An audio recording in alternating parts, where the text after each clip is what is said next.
কি খবর? কেমন আছেন ভাই বোনেরা? শাহী মগজ ফ্রাই এর পাঙ্কু বিলাই আবার হাজির হয়েছি আপনাদের প্রিয় স্ক্রিনে, মাথায় কিছু কথা আর মুখে কিছু ফিল্টারবিহীন সত্যি নিয়ে। আচ্ছা ভাই, একটা কথা বলেন দেখি, কখন আমাদের মনে কষ্ট লাগে আবার খুব ফুর্তিও লাগে? মনে করতে পারতেছেন না? আচ্ছা, আমি সাহায্য করি। আপনার আশেপাশে চেনা পরিচিত কেউ মারা গেলে এমন কষ্ট ফুর্তির মিক্স আপ হয়। আপনি বলতে পারেন, আমার আশেপাশে লোক মারা গেছে, এতে আবার ফুর্তি লাগবে কেন? কি ফালতু কথা বলেন? ফালতু কথা না ভাই।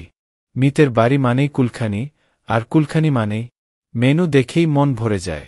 কেউ হয়তো কাঁদছে বাবা মরার দুঃখে, প্রতিবেশী ভাই কুলখানিতে খাচ্ছে মনের সুখে। স্পেশালি এলাকায় যারা গরিব অসহায় আছে, তারা মৃত বাড়িতে আয়োজন করা কুলখানি খেয়ে তৃপ্তির ঢেকুর তুলে নিশ্চয়ই বলে, আল্লাহ প্রতি সপ্তাহে সপ্তাহে এমন কুলখানি খাওয়ার ব্যবস্থা করে দাও।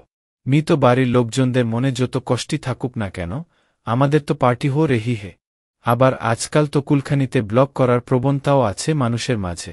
কুলখানিতে ভালো মন্দ খাওয়া না পেলে মিতের নামে চলে দুর্নামের ঝড়, এমনকি মুরগির রান কেন পেলাম না তা নিয়ে হয় কুস্তি খেলা। বেচারা মুদ্দার, পারলে কবর থেকে উঠে এসে মুরগির রান সার্ভ করে ইজ্জত বাঁচাত। আবার কুলখানির দাওয়াতে যাচ্ছি, একটা নতুন পাঞ্জাবি না পরলে কি হয়? নতুন পাঞ্জাবিটা গায়ে দিলেই তো একটা উৎসব উৎসব ভাব আসে। মানুষ মারা যাওয়াটাই তাই একটা উৎসবের পরিণত হয়েছে আমাদের সমাজে। না জানি কবে ডিজে এনে ফুল ভলিউমে গান বাজিয়ে, বাবা কতদিন দেখি না তোমায়, গানের তালে নাচবে সেটাও বলা যায় না।